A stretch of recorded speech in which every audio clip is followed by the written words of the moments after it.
አልሰራም አልኩት። ከዛ ወንደላጤ ቤት ዶክተር ነው ሰውየው፣ መኪና አለው፣ ሙሉ ቪላ ቤት ነው የተከራየው። በቃ እኔ ብቻ ነኝ፣ ማንም የለም። ገባው፣ ደስ ብሎኝ እየኖርኩ ነው የነበርኩት።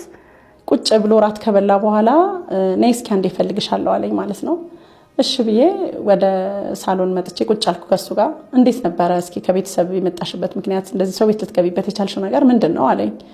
እንደዚህ በቃ መጀመሪያ ቤተሰቦቼ ድረውኝ ነበር። ለመጀመሪያ ቤተሰቦቼ መጀመሪያ ልጅ ነኝ። ከዛም በኋላም ያው አንዳንድ ጊዜ አለመስማማት ይኖራልና ተጣልቼ ከቤተሰብ ነው የወጣሁትና በዚህ ምክንያት እዚህም ደግሞ የሚያኖረኝ በቂ የሆነ ሰው ስለሌለኝ ሰው ቤት ውስጥ ልገባ ቻልኩ አልኩት። ሰው ቤት ስትገቢ ምን ያህል ሰው ጋር ገብተሻል፣ ምን ነገር ገጥሞሻል ምናምን ሲለኝ ምንም የገጠመኝ ነገር የለም። የሆነ ሴት እንደዚህ ዘርፋኝ ቃይን ይዛ ሄደች። ከዛ በኋላ አንድ ሰው አስገባኝ። እሱ ብዙ ያህል ጊዜ አልቆየው፣ ሚስት አለችኝ ብሎ ለብቻ ተቀመጪ እንደዚህ ሲለኝ አይ ለብቻ አልቀመጥም እኔ በቃ ሬስቶራንት ውስጥ ወጥ ቤት ውስጥ አስገባኝ አልኩት። ከዛ በኋላ ነው እንግዲህ አንተን ያገኘው አልኩት። አዎ ስለዚህ ሙሽራ ማለት ነሻ አለኝ። አዎ ሙሽራ አይደለሁም ግን ተሞሽሬ አሳልፌያለሁ አልኩት።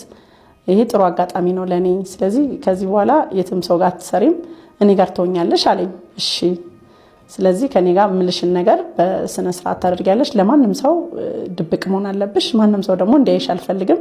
ግቢ እሱን እፈልጋለሁ ቢልሽ እንኳን የለም ከማለት ውጪ ከማንም ሰው ጋር እንዳትነጋገሪ፣ በር እንዳትከፍቺ ተባልኩኝ። እሺ አልኩ በቃ።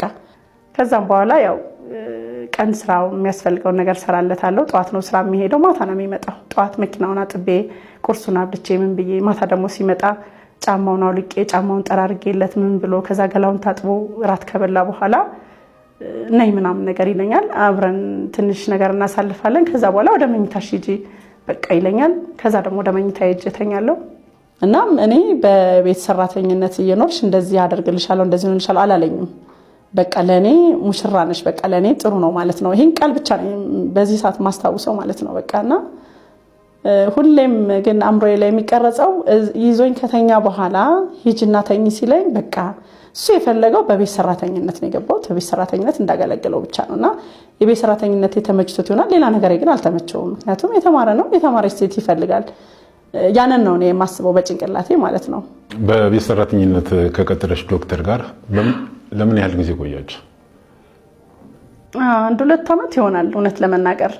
ምክንያቱም እኔ በጣም ጥሩ የሆነ ነገር ነበር ማሳየው። አንደኛ እሱ ብዙ አፉ አይናገርም፣ ብዙ ጊዜ ዝም ነው የሚለው። ቢከፋውም ፊቱን ኩስትር አድርጎ ዝም ነው እንጂ ብዙ ቃል አይናገርም። ሲናገርም ደግሞ ይሄ እንደዚህ አድርጊ በቃ እችን ቃል ብቻ ነው የሚናገረውና በጣም ነው የተመቸኝ ነበረ።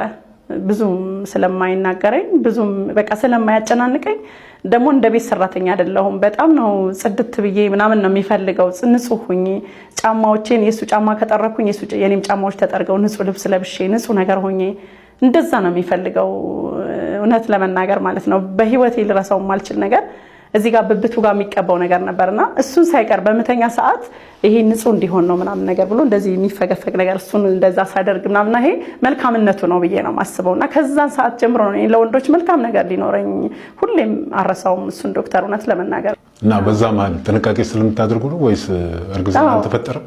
እንደዛ ነው የሚያደርገው እሱ። እንደዛ በባዶ አይጠቀምም፣ በጭራሽ አይጠቀምም እንደሱ። እንደዛም አድርጎም ራሱ ለትንሽ ሰዓታት አብሮኝም አይተኛም። ያችን እንደተጠቀመ በቃ ተነሽና የራሴ ክፍል አለኝ ተነሽና መኝታሽ ሂጂ ነው የሚለኝ። በቃ እሺ። ግን እኔ እንደዛ ሲያደርግ እንክብካቤው ፍቅር ዓለም ውስጥ ባልገባም ለምን አልፈለገኝም ለምን አልወደደኝም ብዬ ተሰማኝ ማለት ነው።